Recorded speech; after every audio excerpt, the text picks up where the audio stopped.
इस मन की ऐसी चाल है कि जरा सा असावधान साधक हुआ कि लक्ष्य से भ्रष्ट कर देता है। फिर यही मन निरुत्साहित कर देता है, विक्षिप्त कर देता है। इसी के कथनानुसार चले तो इसी ने भ्रष्ट कर दिया। भ्रष्ट का तात्पर्य होता है जो हम लक्ष्य पे चढ़ रहे हैं उससे नीचे गिर जाना। हमारा लक्ष्य है प्रभु की प्राप्ति, जितेंद्रियता, लेकिन ये मन कई तरह से हमें भ्रष्ट करता है। यदि हमारा किसी से कभी कैसा भी संबंध है, कभी ये प्रियता से भ्रष्ट करता है, कभी भय से भ्रष्ट करता है, सामने वाला प्रतिकूल ना हो जाए, बहुत ये सावधानी की जरूरत है। ये कभी भय करके, कभी प्रियता दिखा करके प्रियालाल से विमुख मार्ग का अनुसरण करता है। फिर ये इतना जलाता है, इसी ने भ्रष्ट किया, इसी ने मार्ग से गिराया, और यही इतना जलाता है कि फिर निरुत्साहित कर देता है, भगवत मार्ग में चलने लायक नहीं रखता है। बहुत कृपापात्र और सुजान उपासक वही है जो इस दुष्ट की दुष्टता को पहचानता रहे। बाहर कोई शत्रु नहीं है, बाहर कोई हमारा कुछ नहीं बिगाड़ सकता। हमारा बिगाड़ने के लिए पर्याप्त है हमारा मन। ये मन ही दुर्दशा करे, मन ही इतना नीचता किए हुए है कि हम बार बार शास्त्र की बात सुनते हैं, बार बार सत्यमार्ग पर चलने का उत्साह बनाते हैं, और ये दुष्ट ऐसी चेष्टा कराएगा, ऐसा संकल्प बनाएगा, फिर गिराकर निरुत्साहित कर देगा। जहां रति कर रहा है मन वहीं लगा देता है। निराश नहीं होना, इसकी चाल को पकड़ो। ये दो प्रकार से फंसाता है, प्रियता और भय से। बहुत मनन की हुई बात है। भयभीत तो होना मत, क्योंकि निश्चय कर लो कि मरना है, इससे ज्यादा भय क्या दे सकता है। हमारी इज्जत श्यामा श्याम है, इससे भी भयभीत मत हो। अगर गलती हो रही है सुधार करो, गलती हो गई है प्रभु अहम तो हम सर्व पापेभ्यो मोक्षयिष्यामि मां शुचः। आपको कमजोर होने की जरूरत नहीं है। बहुत ध्यान से सुनना, आपको कमजोर होने की जरूरत नहीं है। प्रमाद स्थिति में हमसे गलती हो गई, हम उस गलती को दोबारा ना करें। और ध्यान दीजिए, वो गलती कराने वाला आपका मन है। जब आप आनंदित होंगे, जब आप उत्साहित होंगे, तभी फंसाएगा। इसकी चाल है। इसीलिए उदासीन अति रही गोसाई, जो उदासीन रहता है उसकी नजर अपने मन पे रहती है, और जरा सी भी उन्मत्तता आई कि फिर मन जो है वो ऐसी जगह फंसाता है। इसलिए बचो।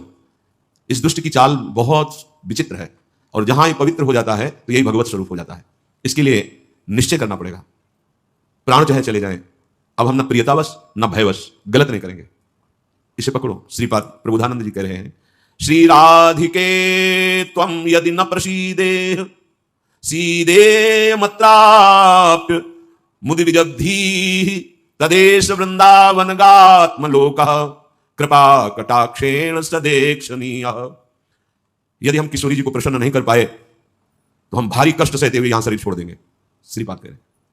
देखो, भगवत प्राप्ति करनी है तो बात समझना होगा। हम ये अंदर की बात कह रहे हैं, बहुत अंदर की पढ़ी हुई बात कर रहे हैं, यहां के रजिस्टर की पढ़ी हुई बात कर रहे हैं। ये बहुत दुष्ट मन है, बहुत दुष्ट। पूरे जीवन इस पर विश्वास न करें। यहां की पढ़ी बात कह रहे हैं, हृदय की बात को कह रहे हैं, खूब सूक्ष्मता से चिंतन की हुई बात कर रहे हैं। भक्ति के आनंद का जहां उल्लास प्रकट होता है वहीं खसक जाता है, बचा के निकलता है, और प्रियता या भय दिखा करके फंसा देता है। मत भयभीत होना, इससे बिगाड़ तुझे जो कुछ बिगाड़ना है। जो कुछ अब हो, अब गलत नहीं करेंगे, भयभीत मत होना। और प्रियता तो है ही नहीं, कौन प्यार करता है? प्रियता तो है ही नहीं। ये केवल प्रियता का भाव दिखाकर हमें परम प्रियाजू से बिलक करना चाहता है। इतने बड़े महापुरुष जो ब्रह्मबोध संपन्न है, बहुत बड़ी स्थिति होती है ब्रह्मबोध, कोई साधारण बात नहीं है। वो जब इस प्रेम रस मार्ग का रसास्वादन वृंदावन रस का हुआ तो वो उनको थोड़ी जरूरत रह गई प्रेम की। ये हमारे लिए श्लोक लिखा हुआ है। महापुरुष जन जो अपने अनुभव वर्णन करते हैं वो हमारे लिए वर्णन करते हैं। कह रहे श्री राधिके तुम यदि न प्रसीदे, यदि मैं आपको प्रसन्न नहीं कर पाया इस जीवन में, तो कह रहे हैं आप बहुत कष्ट सहते हुए पीड़ित चित्त के द्वारा मैं अपना देहावसान कर दूंगा, देह छोड़ दूंगा, पर आपसे विपरीत आचरण नहीं करूंगा। बस यहां रुकना होगा। यहां पकड़ो, यहां बैठा लो हृदय में बात।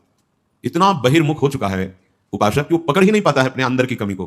वो अंदर ही अंदर वो खोखला करके, निराश करके बस केवल जीने में लगा देता है। खाया पिया सोया खेला कूदा, समय कट रहा है, बढ़िया है। नहीं भाई, ये बहुत दुष्ट है मन। बार बार इसलिए करें, इस पर कभी विश्वास न करो। जब तक शरीर का होश है तब तक सबसे बड़ा दुश्मन हमारा मन है, दूसरा कोई दुश्मन नहीं।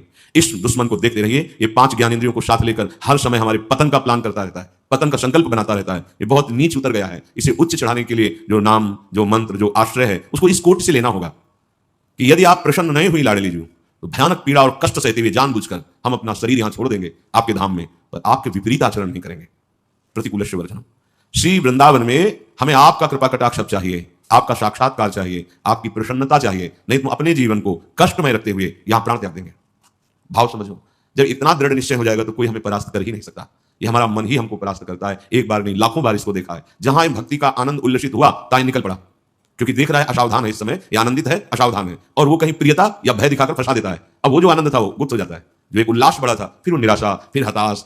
अच्छा उपासक है तो उसको लगने लगता है क्या करूं, जीवन नष्ट कर दूं, ऐसा लगने लगता है, क्योंकि वो लक्ष्य की तरफ बढ़ना चाहता है और मन उसको फुसला करके ऐसे गिरा देता है कि निराश होकर देखता है अब क्या करूं, अब कहां जाऊं। पहली बात, निराश नहीं होना है।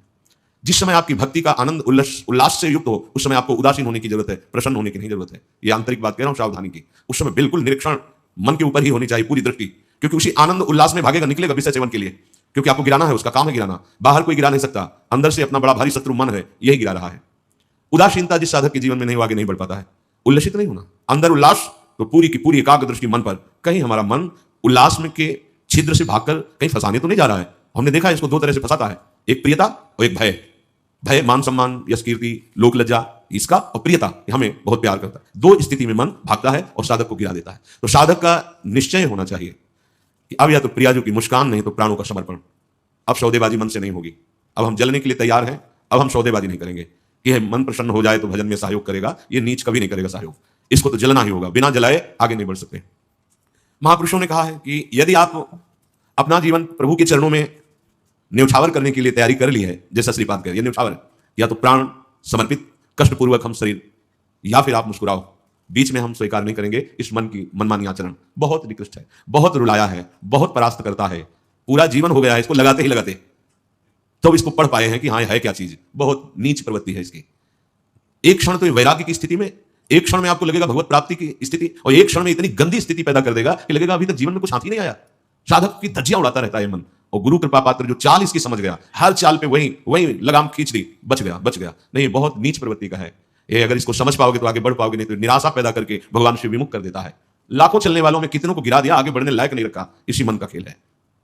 तुम अपना जीवन प्रभु के चरणों में न्यौछावर कर दिए, अब उनकी कृपा की बाट जोहते हुए मस्त रहो। और ये मस्ती मन के निरीक्षण से युक्त बनी रहनी चाहिए। मन को ढील दिया ना जहां कि आज तो बहुत बढ़िया भजन हुआ, आज बहुत आनंद, वही निकल के फंसा देगा। यह अनुभव की बात है। आनंद की उमगन में इसके निकलने के चांस होते हैं। वो उसी, जब साधक आनंद उमगन में होता है तब वो निकलकर किसी विषय में उसे बांध देता और उस आनंद को खा गया। जो आनंद उल्लास था, अब वो पश्चाताप की आग जल रही है।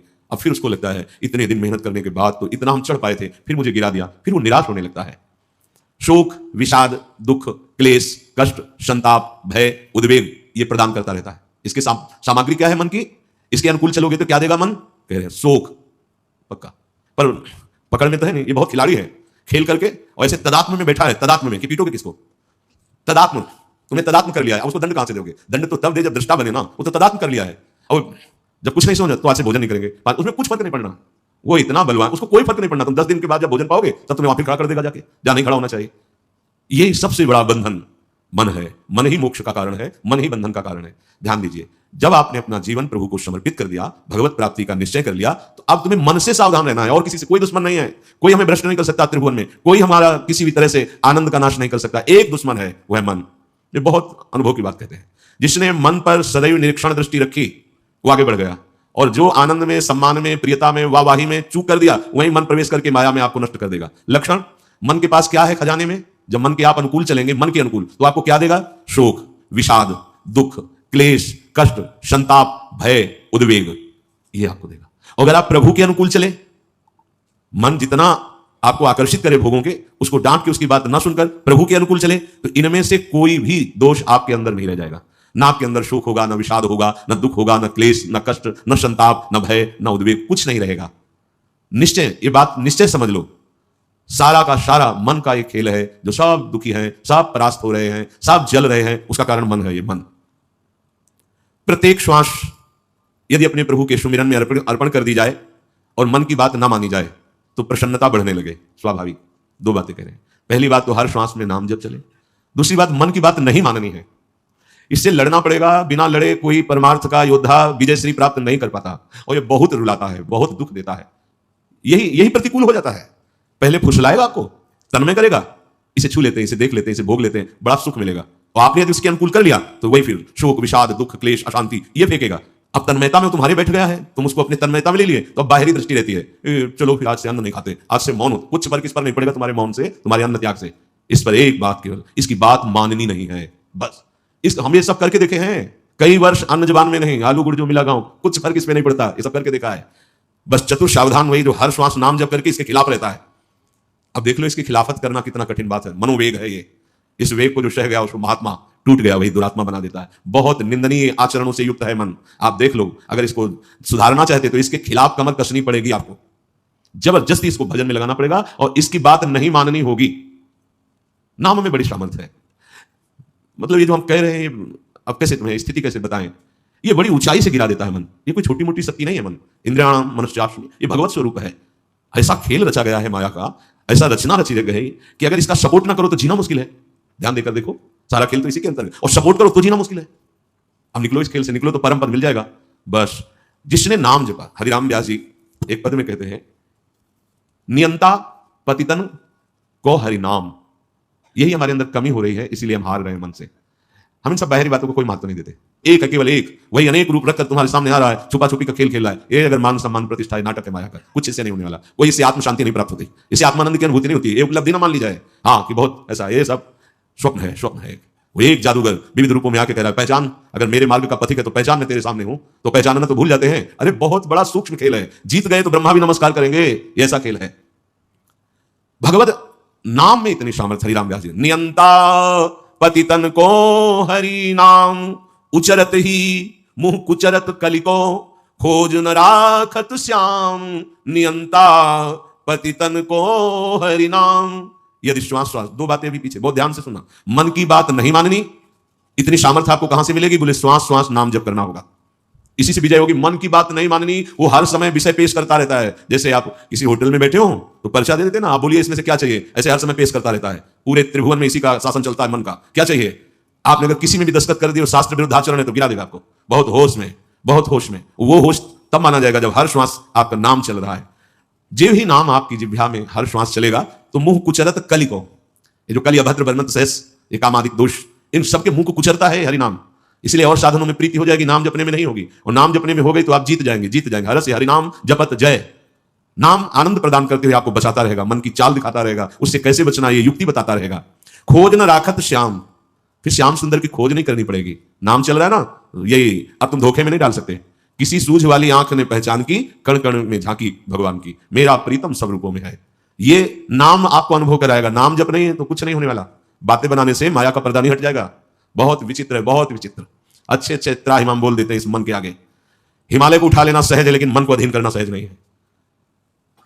नाम भगवान में इतनी सामर्थ्य है, तुम्हें सामर्थ्य देंगे कि तुम मन को अधीन कर सकते हो। कर तुम अकर तुम अन्यथा कर तुम, सर्व सामर्थ्यशाली भगवान को अधीन करने वाला नाम है नाम।